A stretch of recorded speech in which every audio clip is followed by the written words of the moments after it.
자, 오늘 갈라디아서 4장 공부합니다. 갈라디아서 4장 31절이 중심 구절이죠. 그러므로 형제들아, 우리는 여종의 자녀가 아니라 자유로운 여자의 자녀로다라고 말하고 있습니다. 자, 비유를 말씀하고 있는데, 이 특별히 4장 같은 경우에는 이제 그 새언약 6월절 하나님의 교회, 장길자 교회, 그 교회에서 어머니 하나님을 만들어내는데, 하여튼 비유를 좋아해요. 성경 그래도 1차적으로 문자적으로 해석해야 되고 문맥으로 해석해야 되고 또 그 상징조차도 의미하는 바가 있기 때문에 잘 그걸 성령의 조명이 없이는 또 이걸 이해하지 못하죠. 신천지라든지 여호와 증인이라든지 다 어떤 비유, 영적인 해석, 문자적인 해석을 하지 않아서 망하는 것입니다. 이 어머니 하나님 만들어낸 구절이 여기서 나오죠. 잘못된 것입니다. 자, 오늘 두 언약, 또 이스학과 이스마엘의 비유 4장인데요. 성령께서 우리 스승 되어 주셔서 잘 깨닫게 해주시고 저희들이 진리를 보게 되기를 원합니다. 종에서 아들로의 변화, 우리죠. 1절부터 11절까지 우리 그 내용을 한번 읽고 가는 게 이해가 빠르겠습니다. 갈라디아서 4장 1절부터 11절까지를 읽겠습니다. 이제 내가 말하노니 그 상속자가 모든 것의 주인이지만 어린아이 일 동안은 종과 다를 바 없으며 아버지가 미리 정해 놓은 때까지 보호자와 청지기 아래 있느니라. 이와 같이 우리도 어린아이였을 때에는 세상의 초등학문 아래에서 종노릇하였으나 그때가 차니 하나님께서 자기 아들을 보내시어 여자에게서 나게 하시고 율법 아래 나게 하신 것은 율법 아래 있는 자들을 구속하셔서 우리로 아들의 신분을 얻게 하려 하심이라. 너희가 아들들이므로 하나님께서 자기 아들의 영을 너희 마음속에 보내시어 아바 아버지라 부르짖게 하셨느니라. 그러므로 너는 더 이상 종이 아니요 아들이니 아들이면 그리스도를 통한 하나님의 상속자니라. 그러나 그때에는 너희가 하나님을 알지 못하였고 본질상 신들이 아닌 것들의 종노릇하였더니 이제는 너희가 하나님을 알았고 오히려 하나님께 알려졌는데 어찌하여 너희는 약하고 천한 초등학문으로 다시 돌아가서 거기서 다시 종노릇하기를 원하느냐? 너희는 날과 달과 절기와 해를 지키는도다. 나는 내가 너희를 위하여 수고한 것이 헛될까 두려워하노라. 자, 여기서 일단 먼저 율법이 무엇인지 설명하고 있죠. 자, 우리 앞전 3장에서는 율법이 인도하는 지도교사, 마치 그 부모와 같이 또 유치원 교사와 같이 그렇게 인도하는, 이렇게 해라 저렇게 해라 손대지 마라 맛보지 마라, 이게 율법이었단 말이죠. 그렇죠? 구약에는 이거 해라 저거 해라 손대지 마라 맛보지 말라 어디 가지 마라 뭘 만지지 마라 뭘 먹어야 되고 뭘 먹지 말아야 되고, 그게 한 600여 그런 것들이 많단 말이죠. 율법이. 그렇게 해라 저렇게 해라고 해서 하는 거는 어린아이라는 거죠. 초등학문이라는 것이죠. 그게 율법이라는 것이죠. 근데 우리는 지금 율법으로부터 자유롭게 되잖아요. 진리를 알게 되니 그 예수님이 진리신데 그분을 통해서 우리가 자유케 돼갖고 우리는 뭐 날과 절기를 지키고 뭐 크리스마스 지키고 사순절 지키고 뭐 있죠. 하나님의 교회처럼 또 무슨 뭐 6월절, 이미 예수님께서 6월절 양으로 그 본체가 오셔서 그 완전 속죄를 다 이루셨는데 뭔 6월절을 지킨다 그러고 그러면서 자기들이 또 어머니 하나님 만났다 그러면서 아직도 뭐 자기들이 구원을 이루어간다 그러고 참 이상한 사람들이 많아요. 그죠? 돌봐줘야 될 사람들이죠. 근데 거기 있는 사람들 보면 다들 인텔들이에요. 뭐 의사도 있고 변호사도 있고 그런 사람들은 헛똑똑이라 그러죠. 그죠? 그러니까 그래서 그런 것이겠죠. 성령이 없기 때문에 진리를 보지 못하기 때문에 그렇죠. 그래서 사람의 일들만 생각하다 보니까 하나님의 영적인 그러한 일들을 보지 못하기 때문에 우리는 알게 됐기 때문에 감사하죠. 자, 그리고 또 지도교사뿐만 아니라 가두는 경찰과 같았어요. 그죠? 3장 23절에서 그렇게 말씀하고 있었더랬습니다. 나중에 믿음이 계시될 때까지는 갇혀 있었느니라. 마치 뭐 교도소에 갇혀 있는 것처럼, 경찰에 붙잡혀 있는 것처럼. 자, 근데 4장에서는 율법을 이제 어린아이가 다 자랄 때까지 맡고 있는 보호자와 청직이라고 우리 1절, 2절에서 봤던 것처럼 그렇게 지시하고 있습니다. 어쨌든 그 어린아이를 돌봐주는 그런 그 역할, 죄가 무엇인지 깨닫게 해주고 하는 게 뭐라고요? 율법이라는 것이죠. 자, 어린아이는 그가 자라서 상속자가 될 때까지는 종이나 다를 바 없다라고 1절에서 말하고 있습니다. 상속해 줄 수가 없는 거예요. 애기한테는. 그죠? 애기도 이제 성인이 되고, 우리도 그러잖아요. 성인이 되고 그래야지 상속 자격이 되지 않습니까? 근데 뭐 부모가 죽어야 상속이 되지만, 그래서 종과 다를 바 없다 이거죠. 상속이 안 된단 말이죠. 때문에 아버지는 그 자신의 어린아이를 그 아버지가 정해놓은 때까지 보호자와 청지기 아래에 둔다라고 2절에서 말씀하고 있었죠. 예. 자, 그리고 그 1절에 그 상속자가 나오는데 그것은 우리 앞전에 3장 29절에서 봤던 것처럼 약속에 따른 상속자들인 것입니다. 하나님의 약속이 거기에 있는 것이죠.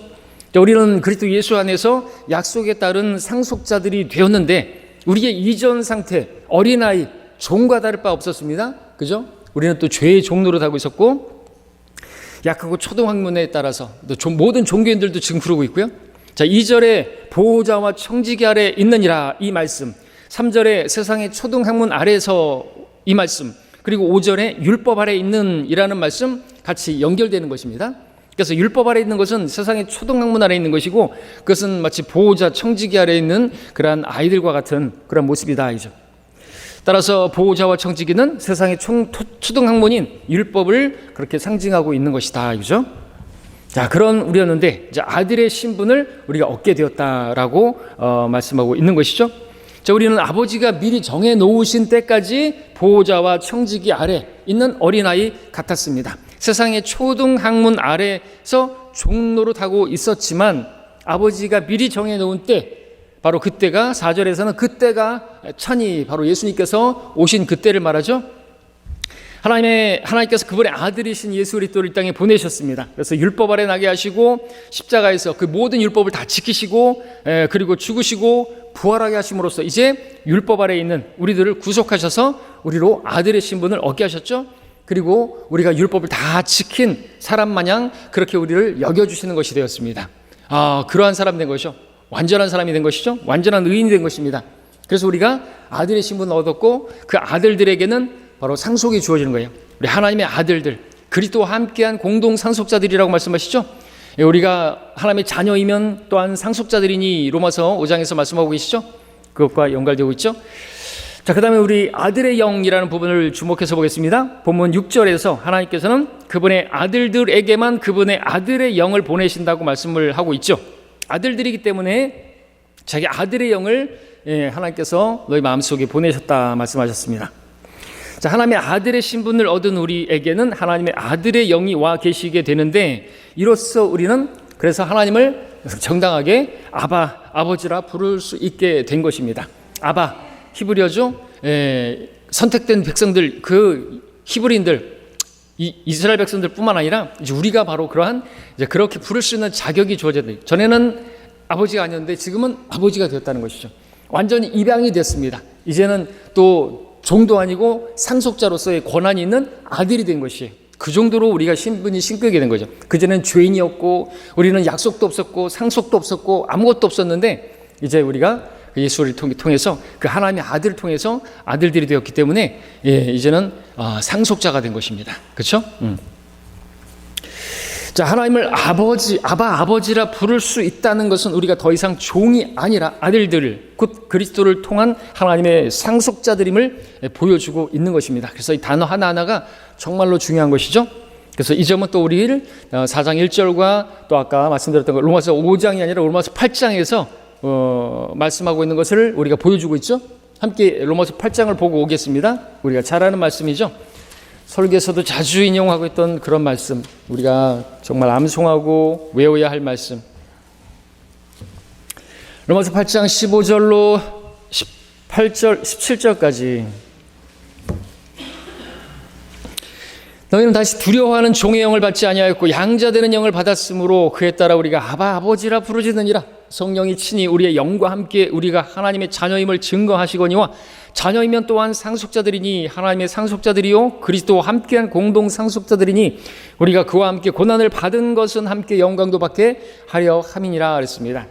우리가 기본적으로 받는 상속도 있겠지만 또 우리가 왕으로서 통치하게 되는 그 상속 유업도 있는데 그것은 필연적으로 고난이 있어야 된다. 주님을 위해서 그냥 여인에게서 태어나서 당하는 고생 말고요, 우리의 잘못들로 인해서 고생하는 거 말고요, 바로 주님 때문에 주님을 증거하다가 주님을 섬기다가 당하는 고난, 영광이 보상이 되었습니다. 약속되어 있는 것이죠. 그것 또한 약속에 따른 상속입니다. 거짓말하실 수 없는 하나님께서 약속하신 것이죠. 그래서 우리는 그 확실한 거기에 소망을 가지고 살아가는 것이죠. 뭐 로또 복권에 소망을 두고 그 벼락 맞을 몇 번의 확률에 해당하는 그런 거에 소망 두고 사는 거 아니죠. 일주일간의 소망을 그걸 두고 산다는 거 아니죠. 확실하고 견고한 소망입니다. 완전히 약속하신 그 약속의 소망이죠. 자, 근데 이제 네 번째로 볼 것은 갈라디아 교회의 문제입니다. 갈라디아 교회의 문제가 뭐예요? 그 문제는 그들이 하나님을 알았고 그들 자신이 하나님께 알려졌음에도 불구하고 우리가 읽었던 것처럼 본질상 신들이 아닌 것들의 종로로 타던 이전의 그러한 약하고 천한 초등학문 율법으로 다시 돌아가려고 하는 데 있었던 것이죠. 성령으로 시작했다가 율법으로 온전해지려고 하는, 구원은 믿음으로 받는데 그 구원은 또 이제 자신의 행위로서 지켜나가 가려고 하는, 세상에서 하나님도 없었고 또 본질상 진동인 자녀였고, 에베소서에서도 2장 12절 3장 2장 3절에서도 그렇게 말씀하고 있죠. 우리가 하나님도 없었고 진노의 자녀였고 약속의 언약들, 약속 그 언약들로부터 생소한 전혀 관계없는 타국인이었고 이방인이었는데, 그러한 우리가 믿음을 통해서 하나님의 아들들이 되었는데, 이 놀라운 신분을 갖게 되었는데도 불구하고 이전에 날과 달과 절기와 해를 지키면서 그야말로 종교적인 그러한 행위로서 자기들이 의롭게 되고 거룩하게 되어지고 하나님의 자녀가 되어지고 하늘 백성이 되고 어떤 뭐 상을 바라고, 그것은 뭐예요? 그것은 사도 바울이 했던 사역을 헛되게 만드는 것이다 라고 10절 11절에서 그렇게 써드렸죠. 예, 우리 주위에서도 마찬가지예요. 아까도 말했던 것처럼 하나님의 교회, 장길자 교회, 뭐 지금도 여전히 또 나눠져 있는 또 안상홍 증례 다 마찬가지죠. 달과 절기와, 아니 일반 개신교도 마찬가지죠.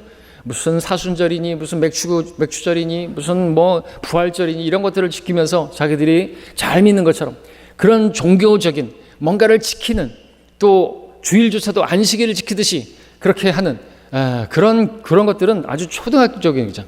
그들은 구원에 대해서 아직도 자기들이 이루어지지 않았다라고 예수님께서 다 이루셨는데, 그래서인지 막연한 그 불안감 가운데 자기들이 어떤 종교적인 행위로서 그것을 커버해 보려고 하는 거 아니겠습니까? 그죠? 만약에 그 어떤 죄인들도 죄책감 때문에 어떻게든 선을 행함으로써 자신의 그 죄책감을 커버해 보려고 하는 것처럼 종교인들도 마찬가지라는 것이죠. 자기들이 구원을 안 받았기 때문에, 확신이 없으니까 막 열심히 해서 구원 안 받은 것 같으니까 막 부흥회 한다 그러니까 거기에 가서 한번 또 한번 뜨겁게 한번 막 부르짖고 그러면 구원 받은 것 같고, 막 그런 목적으로 또 그런 데 참여하는데도 많고, 기도원 가고 부르짖고 나면 속 시원하고, 그죠? 그런 것으로 커버해 보려고 하는 그런 모습들이 있는 것이죠. 그것은 아주 초등적인 것이고, 그것은 정말로 바울의 이 사역을 헛되게 만드는 거예요.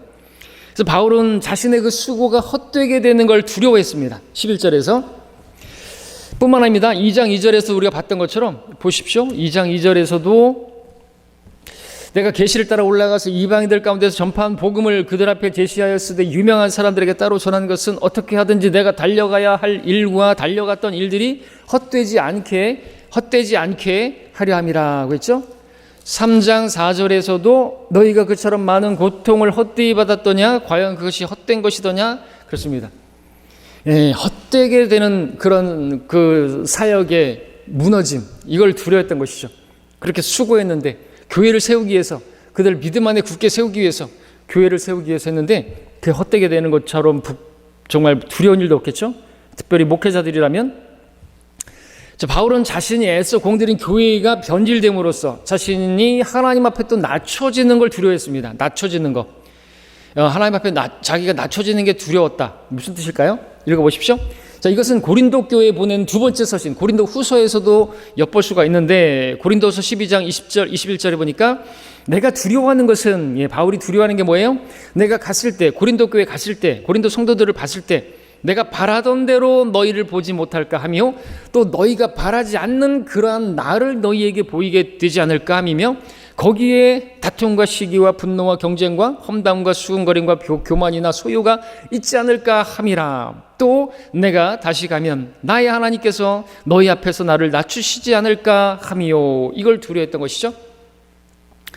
자, 신실한 사역자의 두려움이 이것입니다. 그의 수고가 마귀의 방해로 인해서 그냥 물거품이 되는 것. 제2의 요한해설 피터 러크만 박사가 고린도후서 주석서에서 요 고린도후서 12장의 말씀에 대한 주석을 쓰고 있는데 보시면은 좀 더 와닿겠죠? 자, 고린도후서 12장 20절을 읽을 때 나는 러크 목사님이죠. 종종 그것을 그리스도께서 그리스도인에게 친히 쓰시는 것으로 읽곤 한다. 그렇게 읽으면 어떻게 돼요? 내가 곧 그리스도 예수님께서 내가 두려워하는 것은 주님께서 두려워하는 게 있다.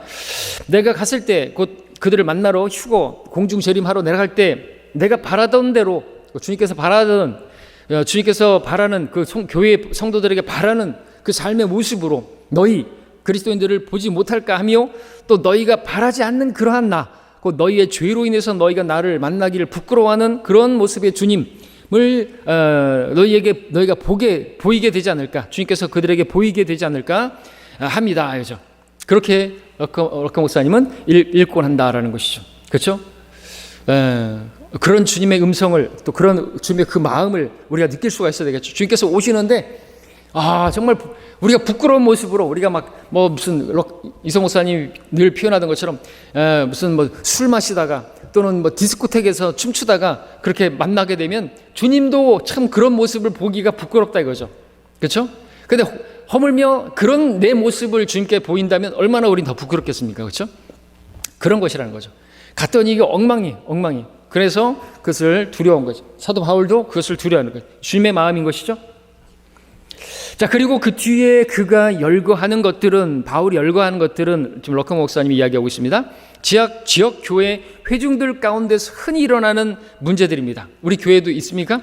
다툼과 시기, 다른 성도 시기하고 또 분노하고 경쟁하고 막 경쟁하듯이 막 섬기고 험담하고 뒤에서 막 목회자 욕하고 수군거리고 그리고 막 교만 떨고 어떤 그런 막 소요가 일어나고 그런 것들이 교회 안에 있었던 것이죠. 고린도 교회에 있었던 것이죠. 많은 교회들에서 있는 것이죠. 자신에게 이것을 물어보라. 그리스도께서 다시 오실 때 당신은 주님께서 당신과 당신의 교회에 그런 모습을 보게 되는 걸 참으로 원하는 것인가 이거죠. 사도 바울이 원치 않았던 것은 고린도 교회에 도착했을 때 그가 앞선 20절 그 뒷부분에 열거한 것들, 그 부분들 막 그런 것들, 다툼 시기 막 이런 것들 열거한 것들을 그들의 삶 속에서 발견하는 것이었습니다. 당신은 그런 일이 몹시 치욕스러운 것임을 인정해야 하죠. 아마 성령께서 당신의 마음을 따끔하게 찌르며 이렇게 말씀하실 것이다. 바울아, 너의 회심자들을 보라. 그들이 어떻게 하고 있느냐? 상태가 몹시 안 좋구나? 그렇게 생각지 않느냐? 나는 개인적으로 사역을 해본 그리스도인이라면, 사역자라면, 목회자라면 누구나 언젠가 그런 모습을 보았을 것으로 짐작한다. 그렇죠? 그런 걸 많이 보는 것이죠. 그럴 때면 마음이 무너지죠. 잘 섬기는 것 같다가 그냥 이상하게 돼버리고 그런 모습 보는 것만큼 힘든 것도 없고 그렇게 되면은 사역자는 완전히 자존감이 무너지고 낮아지는 거죠. 하나님 앞에 자신이 낮아지는 것이죠. 저는 아무것도 아닙니다. 주님 그냥 저를 데려가십시오. 이렇게 돼버리죠. 심하면 그렇게 되는 거예요. 나는 개인적으로 했고 당신은 한 주정뱅이를 그리스도께 인도하지만 그가 세상으로 되돌아가 버린다. 당신은 장차 주님을 만날 주님을 위해서 뭔가를 해낼 수 있을 것 같은 어떤 회심자에 관해서 자랑하기 시작하면 때마침 그가 타락해버리고 만다. 말하자면 그러한 경험으로 인해서 당신은 겸손해지게 되는 것이다 라는 것이죠. 그렇죠? 이렇게 잘 될 것 같은데 그리고 내가 이렇게 설교하고 또 잘 가르치고 했더니 잘 성장하는 것 같아갖고 어깨 힘들어하고 내가 잘 가르쳐서 그런 거야. 내가 설교 잘해서 그런 거야. 그래서 교회가 부흥하는 것이야. 근데 웬걸요? 그냥 세상으로 가버리고 교회에서 떨어져 나가버리고 실족해버리고 그렇게 되면은 그런 것도 어떤 면에서는 그죠? 필요하죠. 그래야지 목회자가 교만하지 않게 되잖아요. 그죠? 저도 그런 경험들을 많이 해봤다는 거죠. 초창기 때 어떤 누군가 딱 교회 왔어요. 그 교회 성도가 너무나 이제 교회에서 큰 역할을 할 것 같고 기둥 같은 역할을 할 것 같고 열심히 뭘 할 것 같았는데 그래가지고 그거를 목회자들에게 또 수련했다 만나면 자랑을 하고 이런 형제가 왔는데 대단하다고 열심히 하고 있고 복음도 전하고 있고 자랑할 수 있죠. 그죠? 그리스도 안에서 자랑할 수 있어요. 간증할 수 있어요. 근데 거기에 혹시라도 내가 조금 교만함이 있고 그랬다고 한다면 안 되겠죠. 근데 그랬던 사람이 떨어져 나가는 거예요. 그 상실감, 그 어떤 배신감 말고 상실감이 엄청 커요. 그런 것들이 초창기에 있었을 때 저희가 제일 힘들었던 게 그것이죠. 그래서 안 되겠다. 난 사역을 그만둬야 되겠다. 나는 하나님께서 안 쓰시는갑다. 나 같은 사람을 쓰시는 것보다 다른 형제를 쓰시는 것이 더 하나님께 유익이 되겠다. 내가 이 목회자로서 강단을 지금 붙들고 있는 것 자체가 하나님 앞에 죄인 것 같다. 그런 생각 되게 많이 했어요. 물론 뭐 그것이 지금도 유효하죠. 지금도 하나님께 제가 합당하다고 여기지 않고 하나님께서 전에도 말씀드렸던 것처럼 쓰신다라고 말할 수, 하나님의 콜링을 받았다라고 말할 수 없는, 그냥 하나님께 붙들림 바 돼갖고 그냥 해 나가는 것이죠. 그죠? 나는 하나님의 사역자고 하나님께서 나를 부르셨다고 나는 확신하고 콜링을 받았다 이런 말도 잘 못하고 그냥 순종하는 거예요. 순종. 목회자가 그런 것이지 그런 것입니다. 그렇다가 교만 떨면은 어떻게 되는 거예요? 김경호 목사 맨날 콜링 받았어 그러면서 마치 그러는데 지금 그 교회 어떻게 되는 거예요? 아주 부끄럽게 행동하고 있습니다. 너무나 부끄러워가지고 자기들 이제 아무 말도 못하잖아요. 무슨 성취형 가지고 막 얘기하고 떠나가지고 교회 안에서 음행사건 나가지고 그 변호사 선임하는데 몇 천만 원 들이고 그걸 변호한다고 목사가 끼어들고 얼마나 부끄러운지 몰라요. 그렇게 되는 거예요. 심은 대로 거두게 되는 것이죠. 자, 그 다음에 우리가 볼 것은요, 갈라디아 교회 안에 잘못된 열성을 낸 자들입니다. 그들 때문에 이제 문제가 생긴 거죠, 사실. 자, 우리 4장 12절부터 18절까지를 읽어보겠습니다. 12절로 18절까지. 형제들아, 내가 너희에게 간구하노니 너희는 나와 같이 되라. 이는 나도 너희와 같이 되었음이라. 너희는 전혀 나를 해롭게 하지 아니하였느니라. 너희는 내가 처음에 육체의 연약함 중에도 어떻게 너희에게 복음을 전파하였는지 아느니라. 또 너희는 나의 육체 안에 있는 나의 시련을 무시하거나 거절하지도 아니하였고 오히려 하나님의 천사같이 곧 그리스도 예수같이 나를 영접하였도다. 그렇다면 너희가 말한 복이 무엇이겠느냐? 내가 너희에게 증거하노니 너희가 할 수만 있었다면 너희 눈이라도 빼서 내게 주었으리라. 그러므로 내가 너희에게 진리를 말함으로써 너희의 원수가 되었느냐? 그들이 너희에게 열성을 내는 것은 좋은 의도가 아니고 다만 너희를 떼어내어 너희로 그들에게 열성을 내게 하려 함이니라. 그러나 좋은 일에 열성을 내는 것은 비단 내가 너희와 함께 있을 때뿐만 아니라 언제라도 좋은 일이라고 했습니다. 자, 갈라디아 교회 안에 잘못된 열성을 낸 자들이 있었습니다. 자, 문제가 생긴 원인이 무엇입니까? 갈라디아 교회에 문제가 생긴 것, 그 교회 안에 잘못된 걸 가르치고 전파하는 자들이 있었기 때문이죠.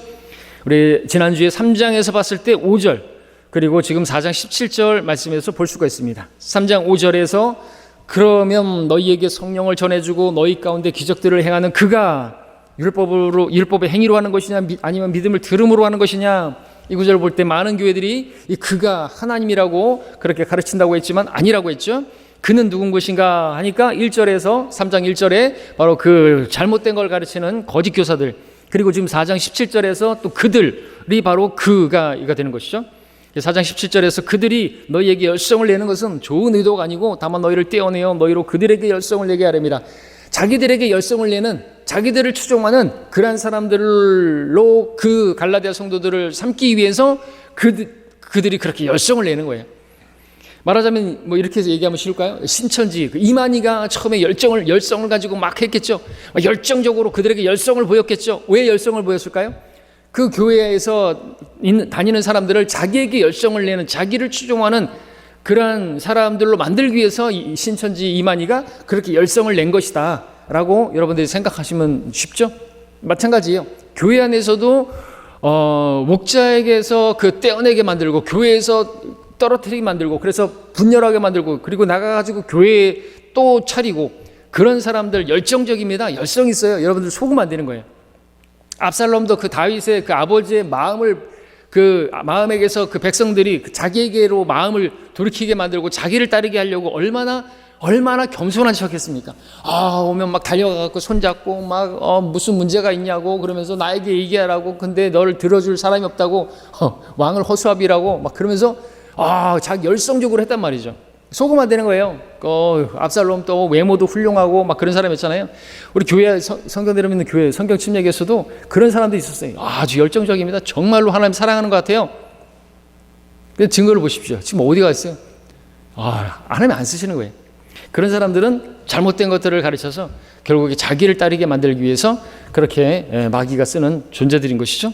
문제가 되는 것입니다. 그래서 그렇게 막 분열하고 막 그 육신의 열매죠. 아까처럼 시기하고 또 험담하고 교만하고 그런 것이 있었는데 그러한 사람들 때문에 있었던 것이죠. 고린도 교회에서도 있었고 성경 침략에도 영적 전쟁에서 항상 그런 사람들이 나왔던 것이죠. 자, 이번에 보니까 갈라디아 교회의 잘못입니다. 12절에서 형제들아 내가 너희에게 간구하노니 너희는 나와 같이 되라. 이는 나도 너희와 같이 되었습니다. 너희가 전혀 나를 해롭게 하지 아니하였느니라. 무슨 뜻인가 보겠습니다. 자, 그들과 달리 갈라디아 교회 성도들과 달리 바울의 사역은요 갈라디아 교회에 전혀 해롭지 않았습니다. 오히려 유익했죠. 갈라디아인들 스스로가 자신들을 망쳐버린 거예요. 바울이 망친 게 아니죠. 자, 본문 12절은 이어지는 문맥에서 그 의미를 파악해야 돼요. 자, 우선 바울은 그 육체의 연약함 중에서 육체의 가시가 있는 가운데서도 그럼에도 갈라디아 교회에서 지역에서 복음을 전파했죠. 13절에서 이에 대해서 갈라디아인들은 바울의 그 육체적 시련, 막 눈에서 막 진물이 났을 것이고, 그죠? 눈도 잘 안 보이고, 막 그런데도 불구하고 사역한다고 하는 그러한 바울을 봤을 때 거절하지 않았고, 하나님이 사역자 맞아? 막 질병을 달고 살아? 의사야 너나 고쳐라? 이러지 않고, 오히려 하나님의 천사같이, 와, 대단하죠? 그리스도 예수같이. 그러니까 하나님의 천사, 주의 천사, 그러면 성경에서는 바로 하나님의 현현이죠? 바로 예수 그리스도의 나타남이심이죠? 그러니까 예수 그리스도 같이. 그래서 천사는 사람의 척도를 가지고 있다고 계시록에서 말하고 있고요. 사람의 모습과 천사의 모습은 똑같아요. 천사가 우리가 와가지고 우리 방문한다 했을 때, 실제로 여러분들이 지금 그럴지 모르겠지만 왔다 갔다. 천사인지 사람인지 구분이 안 가요. 실제로 아브라함도 천사를 이렇게 나그네를 영접했는데 그거 천사였어요. 그죠? 그러니까 똑같단 말이죠. 천사는 막 키가 크고 막 그런 게 아니에요. 똑같은 우리의 척도라고, 사람의 척도, 그 천사의 척도라고 그랬는데 큐빗은 똑같고, 그래서 거의 우리 사이즈하고 비슷한, 우리가 하늘에 가면 천사들이 되잖아요. 그죠? 변모돼 갖고 그런 모습인 것이죠. 그리고 남성이고요. 자, 우리가 하나님의 아들들이 되니까 자, 어쨌든 그렇게 영접했어요. 바울을. 대단하죠? 와, 사도 바울을 어떤 사람들은 고린도 교회는 언변이 하찮고 하나님 쓰시는 거 맞아? 사도 맞아? 왜 병을 달고 다녀? 막 그렇게 했는데 잘못된 그런 기준을 가지고, 은사주의 교회예요? 귀신이 붙어가지고 저 질병이 걸렸다 그럴까요? 무슨 질병에 걸리면은 눈이 아픈가요? 감기 걸렸으면은 감기 귀신이 붙어가지고 감기 걸린 거예요? 하나도 웃지를 않네요. 제가 이상한 소리 하는 거예요? 실제로 그렇게 가르치잖아요. 그죠? 무슨 귀신이 붙어가지고, 무슨, 치질에 걸렸고, 왜 그런 거예요? 그죠? 가지고 이제는 거기 자기 아픈 부위를, 손을 갖다 대라고. 엉덩이 갖다 대고. 치유받으려고. 아이고, 귀신이 떠나갈지어다. 그러면서 치유된다 그러고. 바울은 무슨 귀신이 붙어가지고 눈이 안 좋은 거냐고요. 자, 그런 고린도 교회에 비하면 갈라디아 성도들 엄청났어요. 천사가 하나님처럼 영접한 것이죠. 예수님 영접하듯이 영접했던 것이죠. 자, 이 점에 있어서 바울과 갈라디아 성도들은요 정말로 한 마음이었어요. 한 마음, 한 믿음, 그것이었죠. 그들은 바울과 같았고 바울도 그들과 같았던 것이죠. 그런데 그들이 변질돼 버린 거예요. 변질돼 버리니까 바울은 그들에게 너희는 나와 같이 되라. 그전과 같이 우리 함께 하나 되어서 같은 보조로 같이 함께 하자 라고 했던 것이죠. 이전에요 갈라디아 성도들은요 정말 눈물 나요. 그죠? 자기들의 눈이라도 빼서 그렇게 주고 싶어 했어요. 바울에게. 왜요? 눈에 문제가 있으니까. 사도행전 9장에서는 그가 주님을 만났을 때 해보다 강렬한 빛으로 인해서 눈이 멀어버린 거죠. 그죠? 우리 그 용접기 용접하는 것만 봐도 눈이 막 멀어버릴 거예요. 멀어버려요. 막 눈에서 막 자갈이 굴러가고. 우리 이명재님 그거 쳐다보면 안 된다는데 그거 쳐다보고 계시던데 쳐다보면 안 된다고 그랬는데 예전에 저 모르고 그 쳐다봤다가 눈에서 자갈이 막 엄청 올라요. 평생 흘린 눈물 다 흘렸었어요. 때문에. 그래가지고 근데 그 용접기 그 불꽃만큼이나 센 그 강렬한 빛이 왔으니 그죠? 눈에서 막 그리고 막 비늘 같은 게 떨어져야 되고 이제 그런 상황이 벌어지니까 그때 이제 그 육체의 가시 그 안질이 거의 눈이 안 보이는 그런 질환이 생겼다. 근데 그것도 주님을 만났을 때 그걸 하나님께서 교만을 꺾기 위해서 그의 열성 하나님의 교회를 박해하는 그 열성을 그런 엄청난 그 열성을 근데 그 육신의 열성이고 그래서 육신을 꺾어야 될 필요가 있으시잖아요. 그죠? 모세도 그 열정이 대단했잖아요. 자기 스스로 자기가 이스라엘을 구해보려고 했을 때 하나님께서 어떻게 했어요? 쫓아내가지고 40년 동안 그냥 그래서 80세에 부르셨잖아요. 죽은 자와 같이 70이고 강건하면 80이요. 시편 90편에서 자기가 쓴 시편에서 그냥 거의 죽은 자 같이 되기 동안 내버려 둔 거 아닙니까? 육신이 꺾여질 때까지 하나님께서는 그 육신 살아있으면 쓰시지 않으시니까. 어쨌든 지금 이렇게까지 했던 그들이었어요. 얼마나 눈물겹습니까? 그리고 그들은 그것을 자신들의 복이라고 정말 눈을 빼서 거의 부모님 수준 아닙니까? 자녀가 부모에게 하는 수준 아닙니까? 막 그 신장 이식 수술해 주는데 막 자녀가 아버지 어머니 신장을 이식해 준다 그러고 막 그런 정도예요. 전혀 생판 모르는 사람인데 바울에게 이 정도로 해줄 정도면 정말 눈물 나죠. 그러면서 그것이 자기들의 복이라고까지 말을 했다 스스로. 너희들이 말한 복이 무엇이냐? 할 수만 있다면 너희 눈을 내게 뽑아줄 정도로 너희들이 그랬던 너희들이 아니냐 이거죠. 그런데 그랬던 그들이 변질되자 그들에게 진리를 전한 사도 바울을 원수 취급한 거, 원수 취급. 16절에서 또 참고 구절로 열왕기상 21장 20절에서는 아합이 엘리야를 원수 취급하지 않습니까? 원수가 아닌데 비가 내린다고 엘리야 탓이라고 하면서 원수 취급하고 이 원수야. 여러분들도 마찬가지예요. 이 사람이 전에는 막 저 좋다고 막 하고 별의별 소리를 다 했던 그런 사람이 있었어요.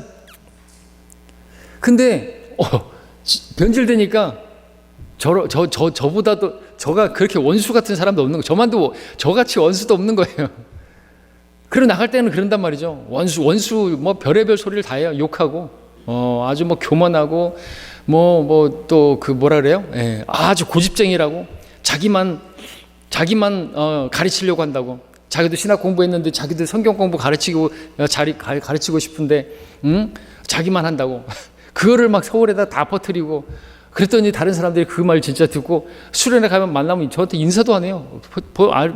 그리고 이제 그들이 이제 배교 나가니까 이제 알게 되고 이제 그 뒤에서 이제 겸언쩍게 인사하고 미안했다라는 말은 안 했고 그렇죠. 아시죠 누구인지? 정모 씨하고 박모 씨 있잖아요. 그렇게 헐뜯고 험담하고 그랬던 거예요. 서울 가가지고 어디 가가지고. 우리 교회 안에도 문제 일으켰죠. 순천에다가도 막 얘기해가지고 그랬냐고. 오히려 순천에서 저한테 전화하고. 저는 그런 의도로 전혀 그런 말도 안 했는데 이상하게 말을 해서 이상한 사람들이에요. 이상한 사람들. 왜 그렇게 말하죠? 그렇게 하면 자기들이 높아지나요? 자, 이렇게 해서 원수 취급했던 것이죠. 정말 마음이 아프죠. 정말로 눈까지 뽑아준다 그래놓고 간쓸게 다 뽑아줄 것처럼 하더니 나중에는 배교해갖고 이성 목사님이 교회 떠나라고 막 고사를 지내도 안 나간다고 그러더니 자기들이 나가버렸어요. 서울에서도. 자, 그들을 향한 바울의 마음은 변함이 없는데 이는 나도 너희와 같이 되었습니다. 항상 그들의 편에 있는데 바울을 향한 그들의 마음이 예전과 같지 않은 것이죠. 형제들아, 내가 간구하노니 간절히 원하노니 너희는 나와 같이 되라. 나는 너희를 여전히 위한다 이거죠. 바울의 안타까움이 느껴집니까?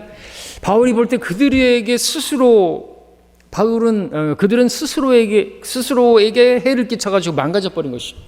갈라디아인들 바울을 망가뜨린 것도 아닙니다. 갈라디아인들은 바울을 망가뜨린 것도 아니에요. 스스로 자기들이 망가진 것이죠. 너희가 전혀 나를 해롭게 하지 아니하느니라 그랬습니다.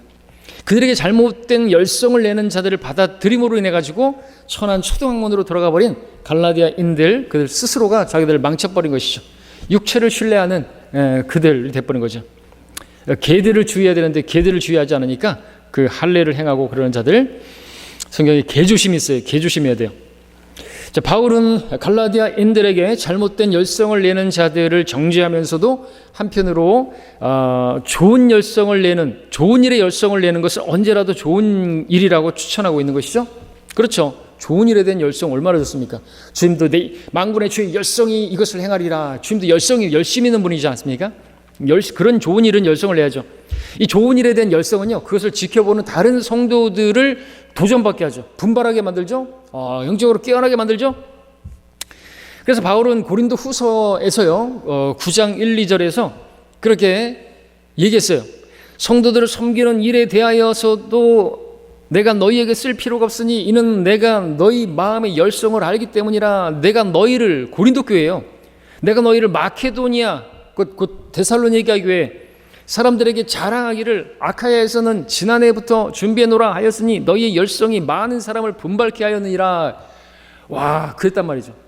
고린도 교회도 처음에는 이렇게 열성이 있었어요. 바울을 정말 따르고 감사하다 그러고, 처음에 구원받고 교회가 막 세워질 때는 사도 바울 우리 위대한 선생 막 그랬을 거란 말이죠. 막 그렇게 막 추앙했을 것이란 말이죠. 자, 여기서 주위에서 보실 것은요, 고린도 교회 성도들 처음에 열성, 그 처음에 첫사랑 있었어요. 그 열성으로 마케도니아 사람들을 분발케 했어요. 근데 나중에 가서는 그들의 열성이 식어져 버리고 오히려 마케도니아 교회 성도들, 곧 데살로니가 성도들, 그들이 연보를 모금하는 데 있어서 더 열성을 내게 된다는 점인 것이죠. 그래서 오히려 역으로 이제는 고린도 교회를 향해서 마케도니아 교회에서는 이렇게 열성을 내고 있다. 고린도후서 8장에서 말하고 있잖아요. 오히려 이제는 그들을 얘기하면서 그들은 그 심한 국빛 가운데서도 풍부한 연보를 드렸다고, 그러면서 이제 돌려까는 것이죠. 고린도 성도들을. 너희들은 지금 왜 이렇게 인색하냐? 이렇게 이야기하는 거예요. 자, 그래서 바울은 고린도 교회에 대해서 자랑했던 그 일이 헛되지 않도록 그들에게, 고린도 교회에도 이제 얘기하는 거죠. 처음에 열성을 완성하라는 권고를 해야 할 필요를 느꼈던 거죠. 그래서 열성을 냈다고 한다면 끝까지 열성을 내는 게 중요한 거다는 거죠. 그죠? 처음에는 막 뜨겁게 막 섬긴다고 하다가 나중에는 푹 식어져 버리는 냄비 신앙이 만드는 거죠. 오히려 가마솥 신앙이 더 중요한 것입니다. 그렇죠? 끝까지 식어지는 게 없어요. 그냥 쫙 가야지. 처음에 팔팔 했다가, 우리 교회 안에도 어떻습니까? 처음에는 막 하다가 막 뭐 하다가 좀 있으면 나중에 시들시들 해가지고 그냥 형식적으로 교회 다니고 미지근한 신앙생활 하고, 그런 사람들 결국에 떨어져 나가고, 그거 안 된단 말이죠. 간증이 안 되는 것입니다. 하나님께서는 신실함, 청지기에게 요청되는 게 뭐예요? 무엇보다 신실함이죠. 신실함은 뭐예요? 꾸준함이죠. 지속적인 거죠. 선한 일을 진력하는 것이죠. 자, 그 다음에 이제 마지막으로 보는 것이죠. 이제 이스마엘과 이삭의 비유가 되겠습니다. 이제 비유에 관한 말씀 또 특별히 19절부터 31절까지를 읽어보겠습니다. 끝까지죠. 나의 어린 자녀들아, 너희 안에 그리스도가 형성될 때까지 내가 다시 산고를 치르노라. 내가 지금 너희와 함께 있으려 하고 또 나의 어조를 바꾸고자 함은 내가 너희에 대하여 의심이 있음이라. 율법 아래 있고자 하는 너희는 내게 말하라. 너희가 율법을 듣지 못하였느냐? 기록되기를 아브라함에게 두 아들이 있었는데 하나는 여종에게서 났고 하나는 자유로운 여자에게서 났다고 하였느니라. 그러나 그 여종에게서 난 아들은 육신을 따라서 났고 자유로운 여자에게서 난 아들은 약속으로 말미암아 난 것이라. 이것들은 비유니 이것들은 두 언약이라. 하나는 신의 산으로부터 종을 낳은 자니 이는 하갈이라. 하갈은 아라비아에 있는 신의 산이니 지금의 예루살렘과 같아서 그녀는 자기의 자녀들과 더불어 종로로 다나 위에 있는 예루살렘은 자유로우니 우리 모두의 어머니라. 기록되기를 너 잉태하지 못하는 여인아 즐거워라. 너 산고를 치르지 못하는 여인아 소리질러 외치라. 이는 홀로 사는 여인의 자녀가 남편이 있는 여인의 자녀보다 더 많음이라고 하였으니 형제들아, 이제 우리는 이삭과 같이 약속의 자녀라. 그런데 그때에 육신을 따라 난 자가 성령을 따라 난 자를 받게 하였던 것처럼 지금도 그라도다. 그러나 성경이 무엇이라고 말하느냐? 여종과 그녀의 아들을 내쫓아라. 이는 여종의 아들이 자유로운 여자의 아들과 함께 상속을 받지 못할 것임이라고 하였느니라. 그러므로 형제들아, 우리는 여종의 자녀가 아니라 자유로운 여자의 자녀로다. 어려운 게 없죠. 우리는 성경을 알기 때문에, 성령께서 계시기 때문에, 진리로 인도하시기 때문에. 근데 이걸 가지고 무슨 어머니 하나님을 만드는 데 쓰는가 이거죠. 자, 산고를 치르는 바울을 보십시오. 어리석은 갈라디아인들에게 사도 바울은 산고와 같은, 그들을 복음으로 낳을 때도 산고와 같은 정말 눈물을 흘리고 고통을 느꼈는데, 그들이 성장하는 데 있어서 그들 안에 그리스도가 형성되기까지 또 산고를 치르는 것이죠. 그들이 온전히 믿음 안에 서기까지. 그런 영적 충고를 이야기하면서 19절에서, 그리고 갈라디아인들에 대한 그 의심 때문에 자신의 어조를 바꾼다고 20절에서 말했죠. 그리고 바울은 율법이 뭔지 몰라서 다시 율법 아래로 들어가고자 하는 갈라디아인들을 책망하는 그런 가운데서 이제 이스마엘과 이삭을 비유로 들어 설명을 하고 있습니다. 여러분, 비유로 드는 것을 쉽게 설명하는 것입니다. 그렇죠? 그 비유를 가지고 자기들이 거기서 그걸 가지고 해석하는데, 그걸 비유 자체를 가지고 문자적으로 해석해가지고 또 그걸 또 자기들이 마음대로 유익을 취하기 위해서 막 영해하고 막 그러면은 골치 아픈 거죠. 정말 돌봐줘야 될 사람도 없고 그런 사람도 없습니다. 나중에 천국도 없고 지옥도 없어요. 다 비유예요. 그러면 뭘 믿는 거예요? 우리 지옥이 없다면은 여호와신들처럼 지옥이 비유라고 한다 그러면 저는 목회 안 할 것이고 여러분들도 다 짐 싸고 세상으로 가도 되죠. 그죠? 죽으면 끝이면 믿지 않는 사람들이 말하잖아요. 죽으면 끝이라고. 얼마나 편해요. 얼마나 좋아요. 그러면은 우리는 그 지옥 때문에 그 부담 때문에 그 지옥에 가면 안 되니까 복음 전하는 거지. 우리가 많은 경우 뭐 하늘나라에 갈 수 있는 길이 열렸다고 막 복음 전하고 이 복음만 믿으면 구원받는다고 하지만 하늘나라가 좋아. 난 여기가 더 좋아. 그러는 사람들 앞에서 이 시가 안 먹히잖아요. 근데 지옥이 있으니까 그 지옥 때문에 전하는 거지. 지옥 가지 말라고 전하는 거지. 우리가 뭐 때문에 전하는 것입니까? 사실은 아니죠. 주님의 사명이고 주님의 명령이고 순종해 사는 것이지만 뭐 그런 것들 얘기 안 했다고 해가지고 또 그것만 얘기하면 안 되겠죠. 자, 아브라함에게 낳아준 아들 아브라함에게 아들을 낳아준 두 여인의 비유가 나옵니다. 자, 기록되기를 아브라함에게 두 아들이 있었는데 하나는 여종에게서 낳고 하나는 자유로운 여자에게서 낳았다. 여종은 누굽니까? 하갈이죠. 그녀에게서 난 아들 이스마엘이죠. 육신을 따라 난 아들이죠. 하나님의 그러한 뜻 가운데 나온 게 아니죠. 반면에 자유로운 여자는 사라고요. 그죠, 사라. 그리고 그녀에게서 난 아들은 이삭이고요. 약속으로 말미암은 아들. 하나님께서 그 씨를 통해서 하늘의 별들과 같이. 자, 하갈은 신약과 구약 두 언약 중에서 구약에 속하는 것을 24절에서 볼 수 있고요. 신의 산으로부터 종을 낳은 자는 구약이고요.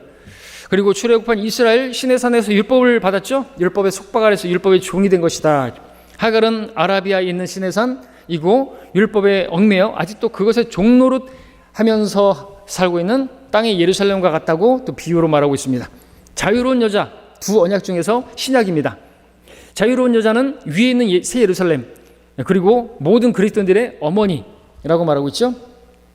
자, 새 예루살렘 그러면 새 예루살렘이 장길자라는 얘기죠.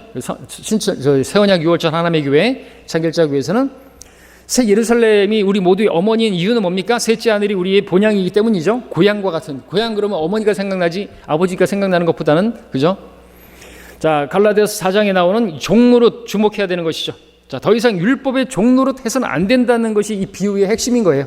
다시 율법으로 돌아가는 건 종노릇 하는 것이다 이거죠. 이거 해라 저거 해라 뭐 하지 마라. 자, 그 비유를 돕기 위해서 대조되는 짝들이 나오는 게 9가지로 쭉 나오고 있습니다. 보시고요. 자, 바울은 천년왕국과 연관된 이사야 54장 1절을 그 27절에서 인용하면서 우리 그리스도인들을 이삭과 같이 약속의 자녀다라고 말합니다. 그때 육신을 따라 난 자가 성령을 따라 난 자를 박해했던 것처럼 현재 율법의 종이 된 자들이 성령에 의해 거듭난 그리스도인들 갈라디아 성도들을 박해하고 있다라는 거죠. 이것이 갈라디아 교회의 현실이고요. 오늘날의 현실도 될 수 있고요. 그렇습니다.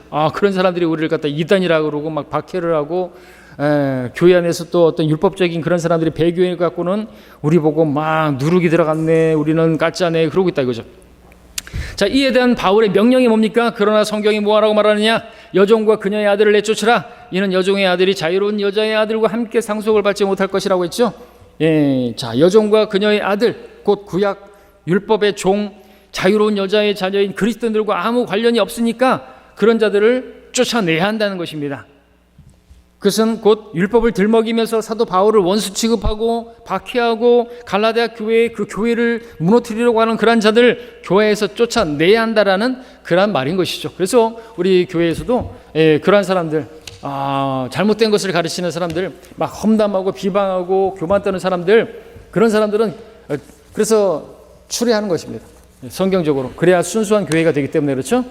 다른 것을 가르치고 또 뭐 우리가 거리 설교 보고하고 개인 구령하고 그게 구원이냐 그렇게 쉽게 구원받느냐 꼭 나간 사람들은 이 거리 설교하고 개인 구령하고 이런 거 보고하고 하는 것들을 가지고 되게 고깝게 생각하죠. 그렇게 해서 구원받는 게 아닌데 최소한 일주일은 걸리는데 뭐 이런 것들 또는 뭐 평생을 뭐 그렇게 그런 것들에 대한 구원론을 버리지 않은 사람들은 꼭 우리 성경 침략에 있으면서도 막 그렇게 불만을 품고 그런 것이죠. 아니 진리로 자유롭게 해주셨는데 단번에 구원해 주셨다는데 그걸 받아들이지 못하고 보고하는데 저게 다 구원받은 거요? 자기들 잘났대 몇 명이나 몇 천만 명이나 구령했대 그 사람들 다 어디 갔어? 이런 얘기를 한단 말이죠.